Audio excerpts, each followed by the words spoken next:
Hey Luca, I'm Dakota. It's good Nice to meet you. Nice to meet you. Yeah.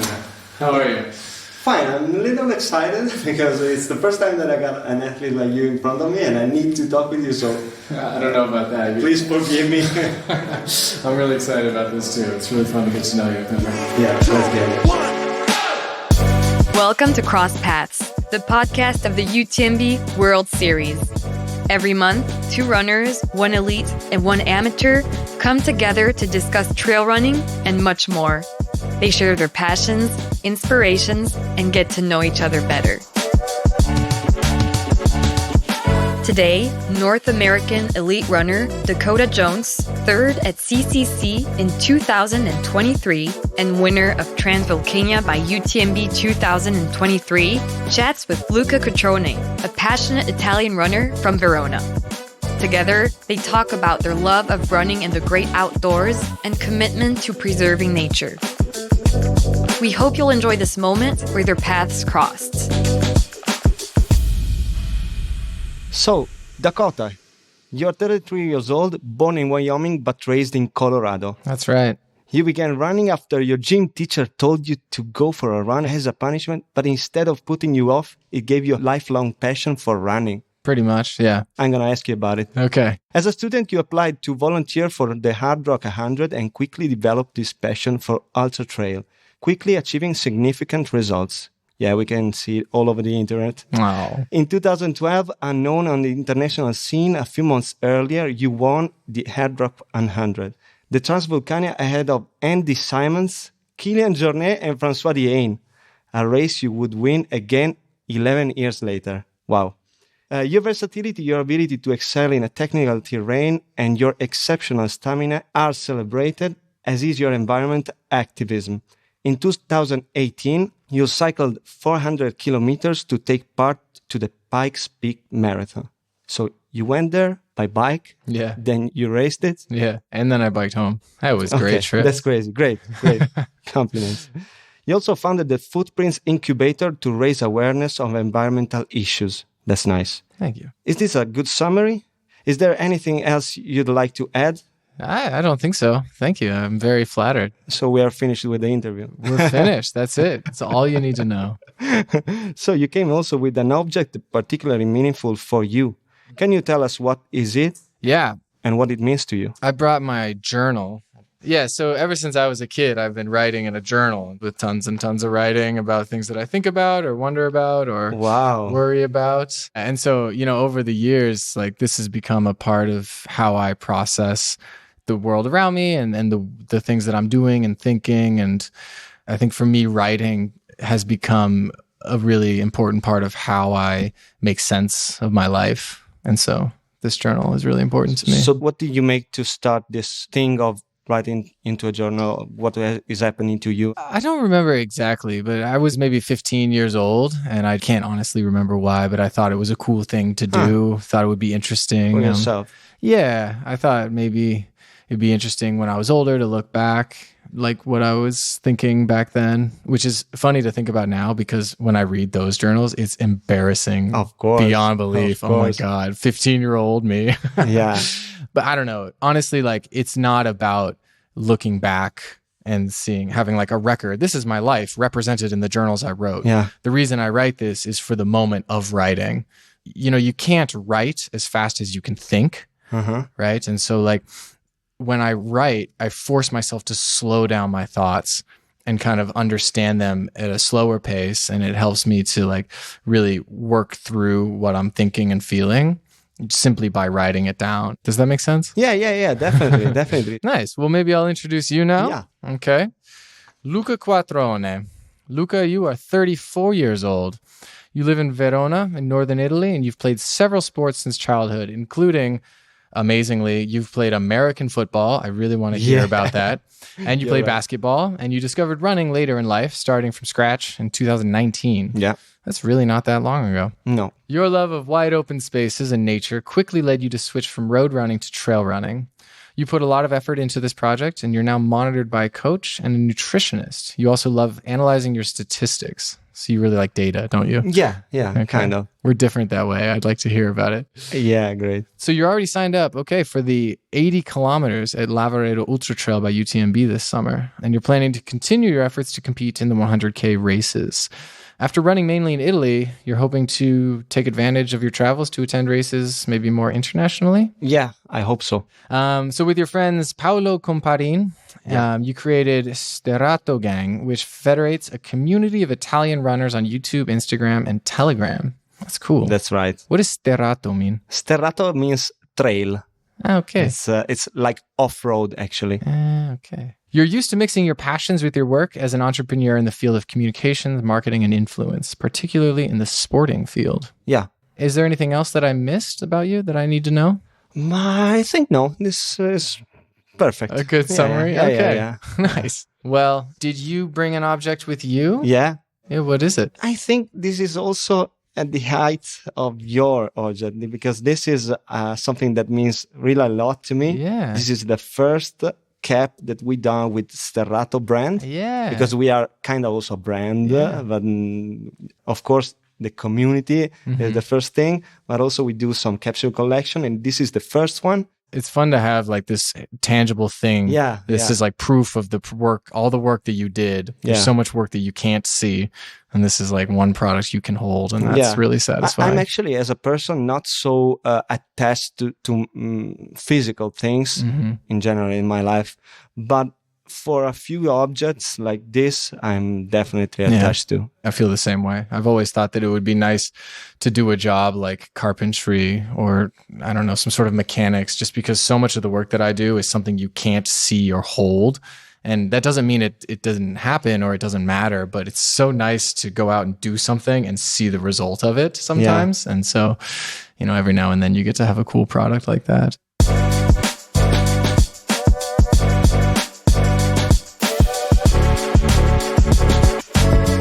Did your family environment push you towards the sport? I want to know better the origin of your passion to trail running, because you discovered ultra trail running at a relatively young age. Were you early aware of your potential running skills, what you did before?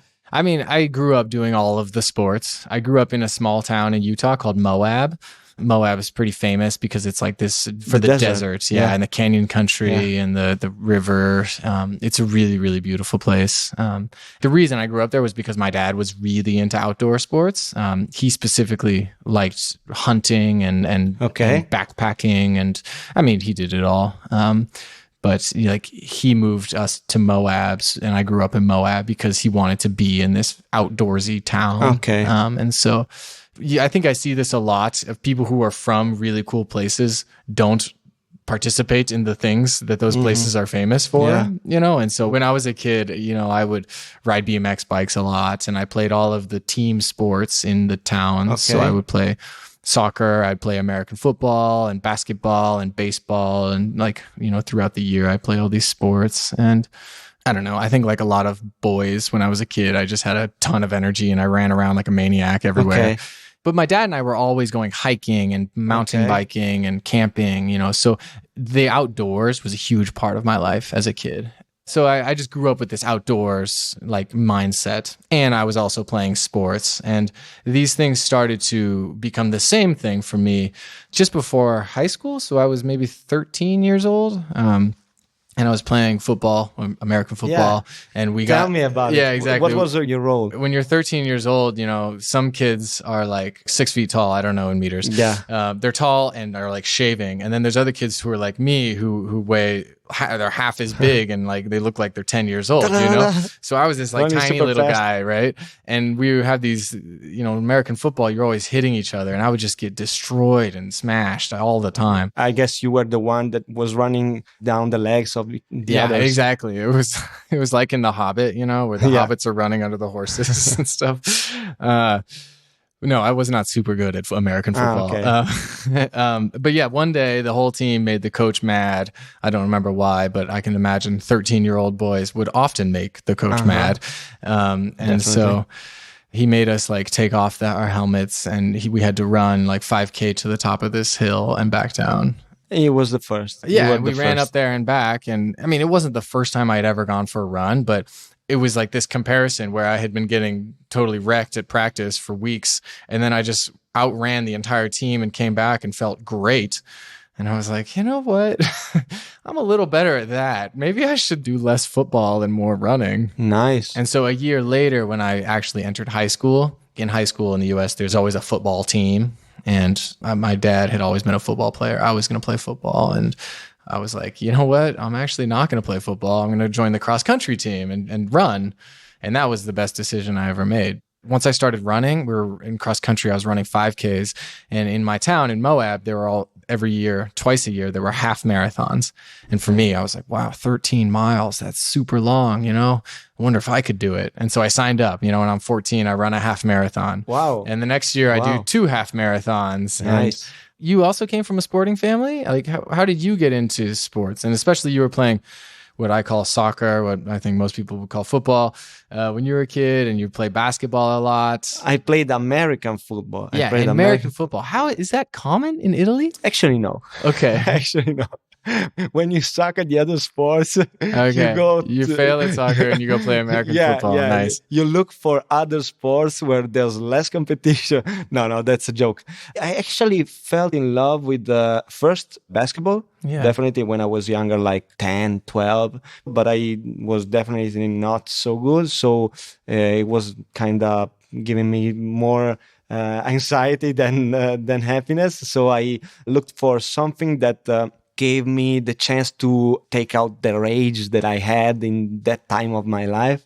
So I fell in love with this sport. Something like you when you are in as you know, in the football team, you are like comrades. You are like more than a team. Like soldiers almost. Yeah, like soldiers, like a family. So I fell in love with that type of feeling, and also with the bumping. Yeah. So I played 16 to 20, something like that. I was really, really in love with American football. That's why also now, as you can understand right now, I don't know anything about American football, because since I injured myself playing, and that's another story. Yeah, that happens. I completely stopped looking at anything concerning American football, because it gave me a lot of pain. Yeah, also, did you miss the sport? Yeah, a lot. I loved it, so I cannot even talk about it. Oh man, I'm sorry. I didn't know that anybody played American football in Europe. Also, to introduce you, I was talking about an international race you won twice. I'd like to react to this sound extract, which should bring back some memories. Well, the best thing about trail running is that every experience is different. No race is the same, and even the same race is different year after year.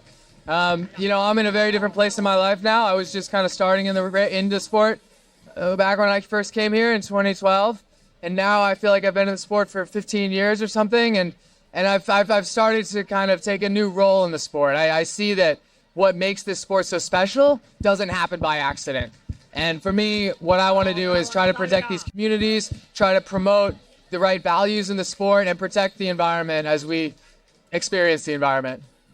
Please tell me more about this. So that race is called Transvulcania. It's in the Spanish island of La Palma in the Canary Islands. Yeah. And in 2012, I was invited there when I was 21 years old then. And I was invited there by the Skyrunning Federation, along with many, many other athletes. And to the surprise of everybody, including myself most of all, I had a great day and I won the race. And I managed to beat Killian, who got literally heat stroke, which is terrible. And yeah, I just had an amazing day. And so all of a sudden, people knew who I was, and I was able to continue racing at a high level for a long time. And that was really cool. That was a major kind of milestone in my racing career. And then over the next 10 or so years, I had lots of ups and downs, but finally I went back to Transvulcania. Well, actually, I went back 2 more times, but I went back last year in 2023, and I had another good day, and I won the race. A little bit slower this time, but pretty close. And, I had this big, important milestone when I was young, had all kinds of ups and downs, and I felt like the last few years I hadn't been racing very well, but then I came back to the same race and won again last year, and it was kind of an opportunity to reflect on what I've done in my life, what I've done in my career, and what impact I might have had positive or negative, and kind of what I would like to do moving forward. I don't know. It's like something that happened to me. I don't know if it actually has any value for other people, but it was a special day. Nice. And we also heard that you always take the chance to talk about your environment activism, and also the values. So the word around your values is so important for you. You can feel it. Yeah, I hope so. Thank you. It's nice of you. Yeah. One of the many things that makes trail running so great is that it's not just the running. It's running in a certain place. And, we go into the outdoors in order to do this activity in a place that's unique, in a place that's wild, that's open, that feels different from our daily lives. And the natural world is just such a great place to go kind of challenge ourselves, to improve ourselves, to humble ourselves. And these experiences we have, they don't come for free. It's like I said in that quote, it's like we're not able to do that by accident. We're able to go into wild places because humans have intentionally protected wild places. There's open space only because people have decided not to develop these places. And so if we want to continue to be able to practice this sport and share these values, then I think that we have to continue to make these decisions to protect these places and the resources in them for the sake of the resources themselves and for the sake of the things that we get to do there. Definitely. And this is also, I have to admit, this is also a tricky topic because since trail running is growing as a sport and you love the sports, you want the sports to develop, you want to develop with nice values, but the balance is not so easy to achieve. It's hard. It's true. It's kind of a microcosm, like a representation of this contradiction almost that's inherent in all parts of our lives. As you say, we travel all over the world and use all the resources, all the gas and oil to get around the world. We're doing this sport that's frankly unnecessary, and we use lots of resources to set it up. We do have an impact on the landscapes we travel through. On the other hand, bringing people together makes people feel like they're part of something that matters. It makes people feel like better versions of themselves and even more able to take action on big issues. When we feel accepted by a community, then we want to protect that community. And the trail running community with its values has always embraced people and helped people be better versions of themselves. And I think that when we take that sense of belonging and apply it to specific actions related to the environment, to anything, then I think we can have a really positive impact on the places that we go. And so as long as we promote these values alongside the growth of the sport, I think it's possible to continue to have something that feels really meaningful for people. Yeah, definitely possible. Let me ask you a question. I guess since we're talking about nature, has trail running changed the way that you look at nature? Or have you maybe changed some of the ways that you act in order to be more kind of in harmony with the wild places you travel through? Definitely. Before I started trail running, I already was a nature lover. I can say it. But actually, maybe the most impact that trail running had to me, it was to discover the nature that is hidden in the cities. Cities and in my city. Because I grew up in a kind of popular neighborhood close to the center of the city of Verona, but not so far away from the hills, but I never went to the hills of Verona. When I started to do trail running, I was like, man, is there a world in here? There is nature in here, like in 5 minutes from the center of Verona. Verona is well known for Romeo and Juliet, We cannot talk about Romeo and Juliet. Please, I don't want to talk about it. But everyone that comes to Verona for a vacation, for just a weekend or so, they always go to Romeo and Juliet, to the arena. And of course, they are super nice. There are a lot of historical place in the city of Verona. But if you go like 10, 15, 20 minutes by feet from the center of Verona, you discover some hills. There are also 2 valleys super close to where I live that I discovered thanks to the trail running that are protected places from the European community. And I never knew it before to do trail running. So that's the most amazing thing that this sport gave me concerning nature itself. It's amazing to think that you are walking in a place that actually is not yours. You are there, but that's the home of some other animals, maybe small animals like squirrels or I don't know, foxes, deers, and so. But they are there. Maybe you cannot see them, and this is this is a long trip. I know. No, I love it. It's a mind trip for me, but actually that's amazing. I always take some time when I go out running.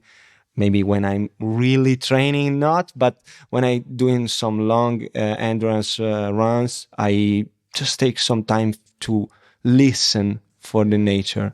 Yeah, I love that. I take away like this idea of appreciating the nature and the wild places, even within the city where you live. That's really hard to do, I think, because so much of the advertising around this sport is like, look at the Dolomites, look at the Himalayas, look at the Alps, look at all these other places. And it's easy to forget that, you know, those places are basically just extreme versions of what we often have all around us.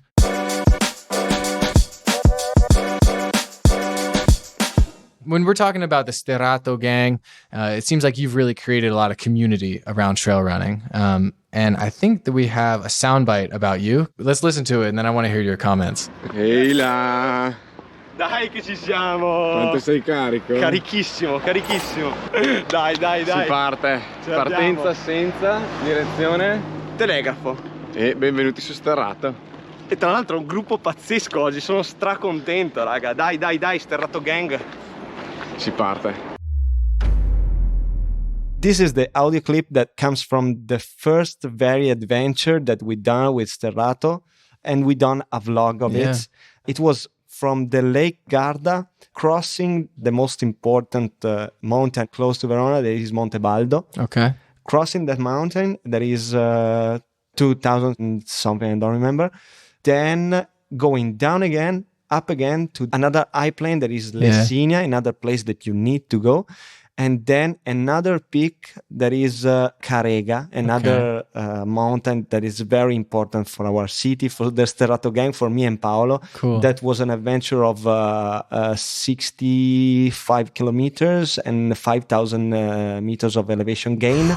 That was tough, and also the first very important vlog that we done, doing this with no help from outside. So we brought everything with us. Wow, it was really amazing. It gives me goosebumps. Like, now, I love that. Also now, yeah. So I mean, you could have done that by yourself. What caused you to try to build this community around trail running rather than just doing the sport? It's connected to my work, actually, because I'm an entrepreneur in the world of communication. Actually, I started a retailer in 2013, specialized in basketball. Okay. Then in 2018, I co-founded an agency that takes care of communication, creative direction, art direction, production of contents, and so when I started looking at trail running world and doing trail running, I was just as a consumer looking at YouTube, searching for something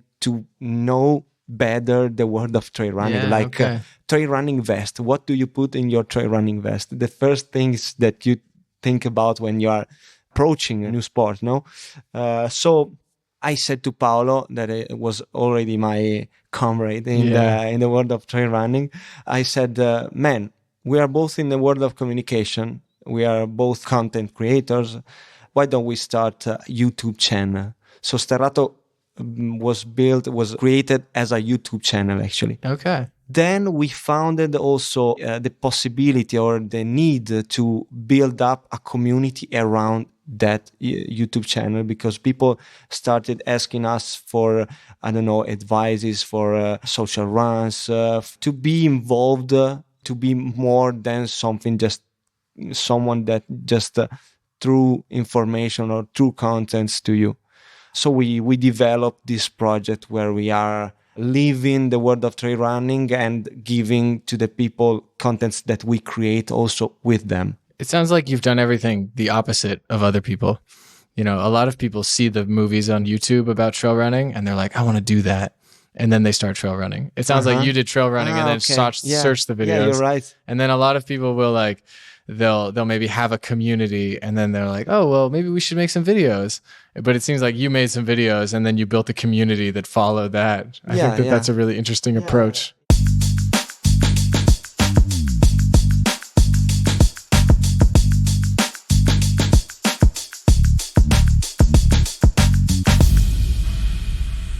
So Dakota, what is your main source of satisfaction in races? Is it the discipline, the competition itself? You said you're a competitive guy, but how has your perception of performance changed over the years? Has it changed at all? I think that if my perception of performance has changed, it's more like I've been able to relax a little bit and trust that I'm going to have good performances and bad performances, and they're both worth. One does not represent failure or success. What is successful for me is doing the best that I can and trying really hard. I like to run. I like to run outside. I like to run with other people, and I like to be competitive and push and be the best out there. You know, when I'm racing, I really want to race, and it's super fun to see how hard I can go and how fast I can go. And I'd like to win. Of course, who doesn't, you know? Yeah. I've always been competitive. I can feel the fire from exactly. It's still there. From your eyes. A lot of people can feel that. And I think what's important to me is just not to let that fire for competition become more important than the love for the sport itself.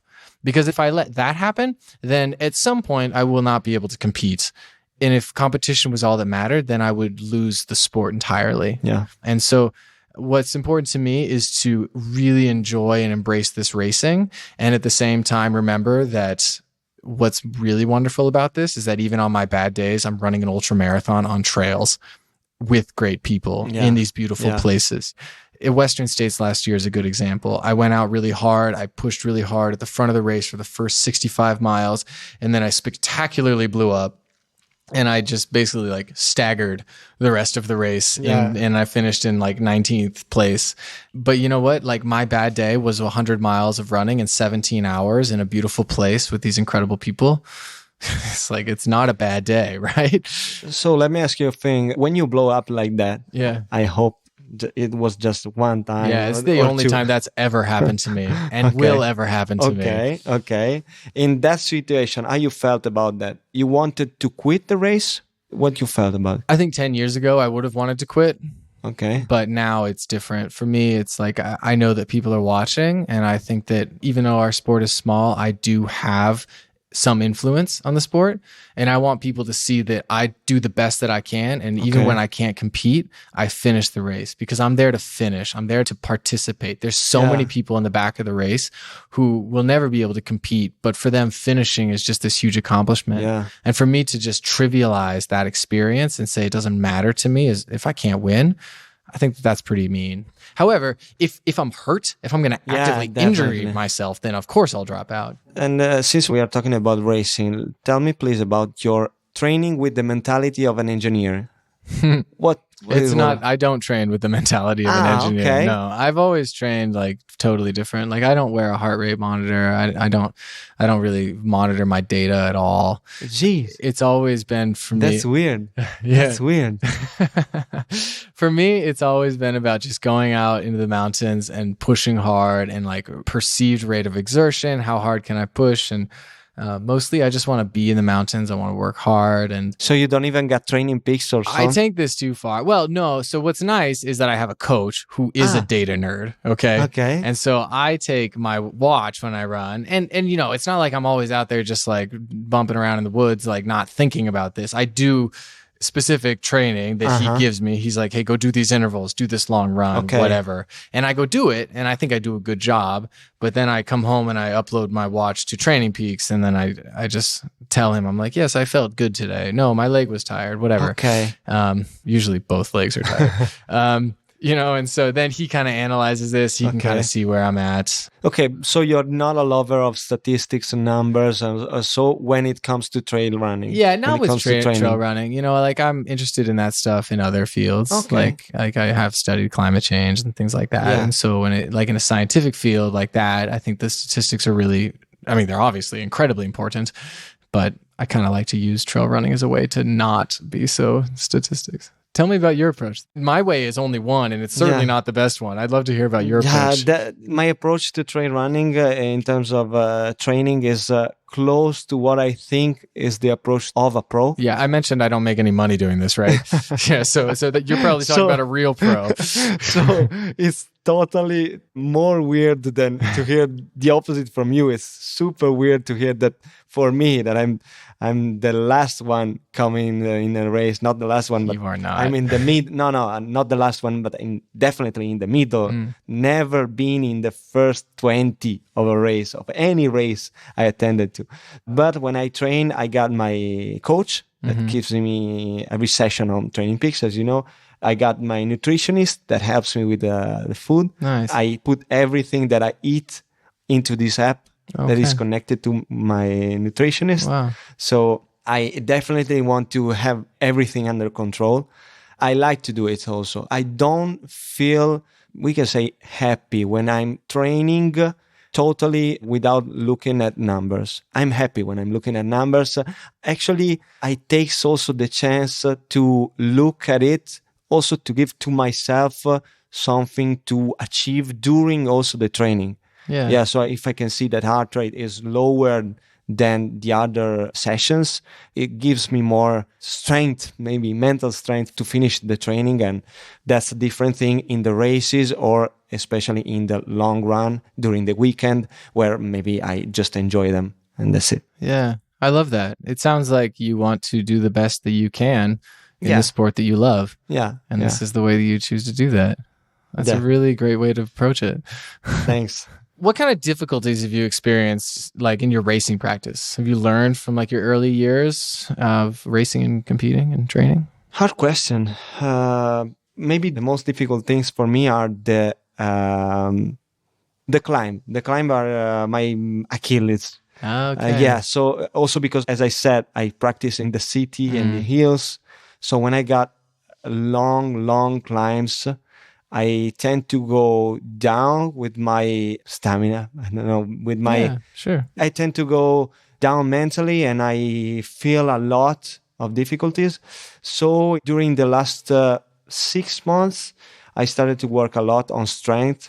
Yeah. And also getting back to the fact that I'm training like a pro, I'm also doing strength training. That's brilliant. I do that as well. That's one of the best things you can do, for sure. Yeah. Great. All the pro athletes actually are doing it. But when you go down to the Steratogen community, maybe, nobody is doing it. Yeah. Every time you got time, you go out for running or maybe bicycle. You don't do strength training because you don't love it. You don't like it. No, but if you want to keep running, I think you got to keep doing strength training, and it's best to do less running so that you can incorporate strength training. Yeah, definitely. That's good to hear you do that. What about you, Dakota? What are your favorite activities and hobbies? Because you talk a lot about outdoor, about trail running, of course, but what you do when you are just hanging out and doing something to just not think about the work or the races? I do lots of things. I like to stay busy. I don't know. What do I do? You write on your journal? Yeah, I write my journal a lot. I mean, today I wrote a ton. Sometimes I'll go like a week or two without writing, but then, today I wrote like 3 pages. I don't know. I like to cook. I actually really like to bake bread. That's a thing that I'll do. Yeah. I'm not that great at it, but when you bake bread, it makes the whole house smell good and it tastes great. So, and this come from your family? Or? No, I think one time I just decided to try it, and it was so easy and tasty that I was like, why don't I always make bread? And so now I make a lot of bread. Nice. Yeah, I got to be careful because you can really easily make too much bread and then eat too much bread and then you don't feel good. I've been reading a lot more lately. In the evenings, my girlfriend, I'll watch a show or a movie or something. I tend to stay busy. Yeah, you also like TV series or something in particular that you like to watch? I generally like funny, simple shows. Like we're watching Brooklyn Nine-Nine now. Yeah, that one's super silly and stupid and awesome. Yeah. I don't know. I like a lot of stuff. Like, do you know Taika Waititi? He's from New Zealand. He's like a director. He makes a bunch of TV shows and movies. Him and another group from New Zealand, like Flight of the Conchords, like they make these amazing shows. They're like my favorites. What about you? What are your hobbies? I mean, you're an entrepreneur. You do a million things. Like, what do you do in your free time? Actually, I do a lot for a living. So I don't have a lot of free time since I'm so passionate on trail running. And in order to be competitive, I need to train a lot. So in the free time, and also when I do bicycle in-house, in my house, I watch anime. Anime? Yeah, a lot. I'm a Japan lover. Have you always been into anime, or is this new? I'm into anime since like when I was 13. The first animes on MTV Anime Night. The animes, for who don't know it, they are like manga, Japanese cartoons, manga, but in cartooning television. So they are called anime. And I'm a huge lover of that. And I'm also going to Japan in May. Oh, wow. I love to travel also. I'm going to Japan for the first time, actually. And I'm also studying Japanese since like 3 months. I got to go there twice, and it was wonderful. I loved it. Where have you been? In Tokyo Prefecture. There's a race there called the Hasetsune Cup. And so I ran that twice. It was really fun. In Tokyo, or is it a trail running race? It's a Tokyo Prefecture, so it's a trail running race. But it's not in the city. It's in the mountains. Yeah, it's very cool. Amazing. October. Yeah. Another topic. Is there an athlete that you particularly admire or respect? There are a lot of athletes that I admire and respect. One person that I've recently been following is Simone Biles. She's a gymnast from the United States. Yeah. And, I wouldn't say that I know much about her. I understand that she's one of the greatest athletes to ever do the sport, and that those people have to be the greatest athletes of all time. That's incredible what they can do. I really admire her because of the way that she's, I'd say, comports herself. It's like the way that she like communicates, the way that she speaks with the press and the media, the things that she shares. She came from a really difficult childhood and has had incredible success.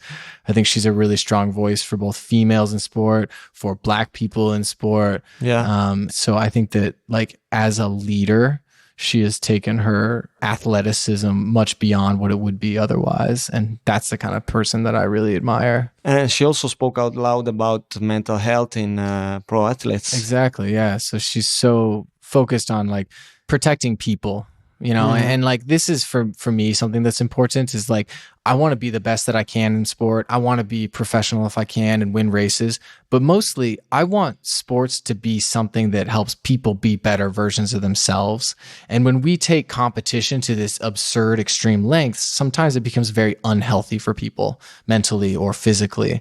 And so I want to try to use whatever influence I have to try to promote like a healthy approach to sport and to using sport to make you more effective in the other parts of your life. And I don't know if I do that well. My influence is tiny, but someone like Simone Biles does a very good job of it. Yeah. So I admire her. How about yourself? You said you admire a bunch of basketball players. What? Anybody else? Yeah, definitely. In the world of basketball, there are my most beloved athletes like Michael Jordan, of course, and LeBron James. Totally. I actually was a hater of LeBron James back then. Why is that? When he was selected, but I don't even know. I was a hater because it seemed right at that time to be a hater of it.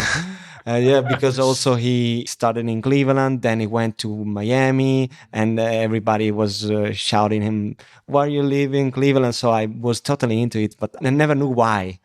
Then I started looking at him, and I was saying, "Man, this is an athlete that comes once in a..." He seems incredible. Yeah. I think he's also a really strong leader for community and for people approaching sport from different directions. Yeah, definitely. And in the world of trail running, Kilian. I mean, the same for me. Yeah. Kilian has always been an inspiration for me. He's amazing. And also Courtney Dauwalter. Yeah. I love her. Definitely love her. How she's handling personal and professional life. How she is enjoying the races. You can feel it. You can see it. Totally. Of course, I never knew her. I never seen her closely. But you can see it on the videos all over the internet. And yeah, she's very genuine. You can tell, like the love of the sport that she projects online and in videos is very real. Yeah, and that's who she really is. It's cool. 3, 2, 1, go! Okay, now to conclude this more personal chapter, let's move on to a fun game where we each draw a question at random and then we answer it. Neither of us have any idea what these questions are. I'm Luca, a little why scared. don't you go first? Yeah, I'm scared too, but I'm excited for yours first. I go first. Thanks for being the lead on this. Who is or was your favorite fictional character? This is difficult because I love a lot of series and animes and so, but I think JD from Scrubs, just because it was one of the first TV series that I looked for. Really? And I watched back in the days. Yeah. I love that. You pick. All right, I'll go now. Let's see what this one says. How do you see yourself in 10 years' time? That's another question that I ask myself all the time. This is too easy. Is it too easy? No, you go. How do I see myself in 10 years' time? Well, that's actually a question I've been asking myself a lot lately. I probably won't be competing professionally anymore. I'm a little confused, but I hope that I'm still running races. I hope that I'm still organizing my trail running camps and helping people develop environmental projects around trail running and outdoor sports in general. And, I would really like to... I actually never finished engineering school. I took a break, and I'd like to finish engineering school and like really maybe move into that field, because that for me feels like an opportunity to address climate change and other environmental issues in a meaningful way. Yeah. So I want to like contribute to my community through sports and also professionally. So I'd also maybe like to... Wow. Now that we know each other a little better, it's time to play a little game. Here are 3 statements about me. Only one of them is true, and you have to guess what is true. Okay, I can do this. Whenever I pass a river or a lake during training or even a race, I always take the opportunity to dip my hands into it. Okay, that sounds true, yes. But you need to hear the others first, so keep going. Okay. I need to compare how ridiculous they may be. Okay. Second one. I was born with a vascular defect that prevents blood from circulating properly in my legs. But so far, no doctor has stopped me from trail running or any other sports. Okay, that sounds possible, yes. I'm a passionate fan of craft beers, particularly IPAs. With my friend Paolo from Sterrato Gang, we are planning to brew a special Sterrato Vintage limited edition that will soon be sold online on our website. What you say? Okay, well, I think the craft beer idea is a good one. I don't think that's true. You can pick one and answer if it's false or true. Okay. I think the craft beer one is false. I think dipping your hands in water is a nice thing that you could do, but you don't. I think maybe you have a vascular problem in your legs. You definitely read that because it's right. Is it true? Yes. All right. I didn't read that. I just know you, Luca. Okay. Well, that makes your trail running even more impressive. Wow. I'm amazed. Thanks. Now, how well do you know me, Luca? Yeah. Here's my first statement. When I was a kid, I spent all my time riding BMX bikes. And one time, Matt Hoffman was at a skate park where I was riding. And he invited me to come watch his next competition. And he gave me VIP tickets. Okay. Statement number 2. I'm really good at playing the piano. And when I ran the Black Canyon 100K in Arizona in 2019, the organizers asked me to come onto the stage and play a song for everybody, which was super embarrassing, but I did it. Statement number 3. I've been sewing for a few years now, and I just really like to make clothes and bags and stuff. And maybe when I stop running so much, maybe I'll try to pursue a career sewing. Okay, I'd say the third one for me is false. Okay. Because you never said anything about it during this interview. Okay, interesting. So, go on. Okay, the first one is true. The VIP ticket. I don't know. What about the second one? There's only one true, so the second one is false. That's actually false. I'm sorry. The second one is the truth. Well, it's a little confusing because I did spend all my time riding BMX as a kid, but I never met Matt Hoffman. That would have been awesome. And I do kind of play the piano, but I definitely don't play good enough to play on stage at the Black Canyon race. But I do sew. Why He told me not to say anything about it. Okay. Why haven't you? You betrayed me. I know, I should have. As a friend, now we are friends. Yeah, it's true. I should have thought about this. I was more friends with him. That's not true. But like, I made this little bag that I brought my stuff in. Yes, thank you. Man. I know. Yeah, I so let you down. You beat me also in here. As an athlete. As an athlete yes, in trail running. This interview was indeed a competition. So. Yeah. So now we come to the question from the UTMB World Series community that UTMB received on social medias. Question from Marco. Does studying engineering help you in trail running? I think studying engineering while doing it made me worse at trail running because I had to spend all of my time on engineering studies. But I think overall it made me have a greater appreciation for the world around me and to think about wild places and the natural world from like a kind of more scientific perspective, and I loved it. And so when I'd go into these wild places running, it gave me a new appreciation for them. And that is what I'm there for. So yes, it made me better. Yeah. Question from Isabel. What's your secret to staying at the top level for so long? Yes, Isabel. Thank you. I think partly I'm just lucky that I've been able to stay healthy. But really what I would say is that consistency is much more important than any kind of big performance. And so rather than like having huge mileage all the time or having the most vertical or doing more than anybody else, I think what's important is being able to consistently have a moderate level of training. Okay. You want to stay strong. You want to do strength training like you're talking about, Luca, and just maintain your basic fitness and strength. Because then when you go do a big event like a race, you just have so much more of a solid foundation for that. And you're not overworked. You're not too tired. You're not on the verge of injury. So I'd say strength training and just trying to be consistent with your training rather than, being tougher, stronger, faster, bigger than anybody else. I don't know if that's much of an answer, but yeah. You see all these people on Strava and Instagram that it's like this hero competition who can do the biggest and the most. And I think that that's kind of harmful. Question from Anna. Rank these 3 sports in order of preference. Trail, bike, ski. I think I would go in that exact order. Trail, biking, skiing. I love trail running, and no matter what, I'm a runner, and running feels like the best thing for me, just personally. And also, I love biking, and I spend a lot of time doing it because it's... Also, because you go to the races while exactly, right? It's a great way to travel. Like, it's a great way to train and to travel, and biking is wonderful. And I grew up riding BMX bikes, so I like it a lot. And then skiing is something that I've always done, but I've never done it nearly to the level of how much I've done running and biking, but... Honestly, that's kind of changed this winter. I've skied a lot. And so, skiing for me is kind of like, I approach it with the same approach I have to biking in the summer. It's like a way for me to stay strong and explore the mountains without running. It's maybe a little less impact. So now that we've come to the end of the discussion, can you tell us which races you plan to enter in the coming months? Which race are you still dreaming of winning? I mean, I suppose I'm technically dreaming of winning any race I enter. But, this is the right answer. I have different approaches to some. Tomorrow I'm going to run the marathon at Chianti by UTMB.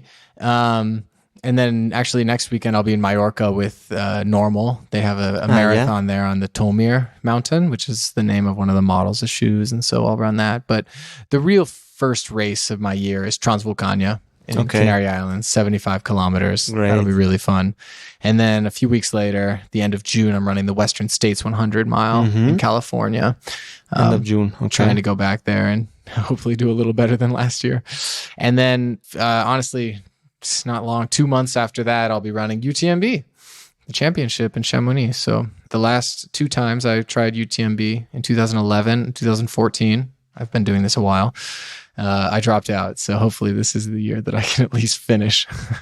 Maybe a little better. Yeah, let's get it. Yeah.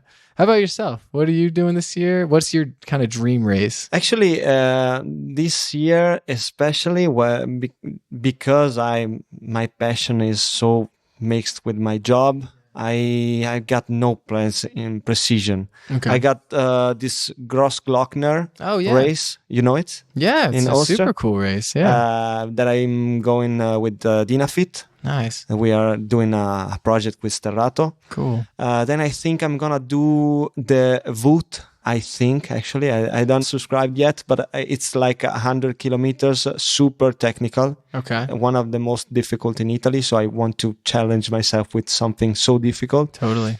And also I got this race that I can't wait to handle, to tackle, because it's a staffetta race. I don't know how to say it in English. I don't know. We are in two competing in the same team. One takes care of the first 40 kilometers with 2,000.5 elevation gain. And then I handle the second part that is 40 kilometers with minus 2,000. Oh, and wow. I love to do downhill. Okay. I love to do it. And we are challenging Paolo of Sterrato that is doing 80 kilometers. So he wants to win against us. Oh, that's so cool. And I can't wait to give him like to 2 kick hours. his ass, Yeah. I cannot wait. Nice. That sounds really fun. I love that. It's a good mix of like formal competition and informal friends. Yeah, formal competition, work, and something just to enjoy. That's what trail running is all about. Yeah. So thanks a lot. It was amazing. Yeah, thanks a lot, Luca. It's been really great to get to know you better. It was really a pleasure, and I cannot wait to hear this. Yeah, totally. It's gonna see be you tomorrow. Fun. Yeah, I'll see you out on the course. I'll be cheering for you. I'll be done probably before you since I'm doing half the distance, so. You know? So I'll be waiting for you. Thanks and ciao. Fun, man. Ciao. And that's it for today. We hope you had a great time and that you're feeling inspired to go out for a run. If so, please leave us a 5-star review on Apple Podcasts or Spotify and share this episode with your friends, colleagues, or trail partners. Subscribe so you don't miss our upcoming episodes. We'll see you next month for another encounter. Hey, that was great, man. Amazing. Thanks for taking the time. Thanks a lot. Yeah, I really enjoyed it. I hope we stay in touch. Yeah, for sure. I'll follow you. I gotta follow Sterrato Trail. Yeah. We'll come run with you in Verona. Amazing. Yeah. We'll post a story with Dakota is following us. Yeah. I'll do it, yeah. As soon as I get home. Thanks. Yeah, man. Good to see you.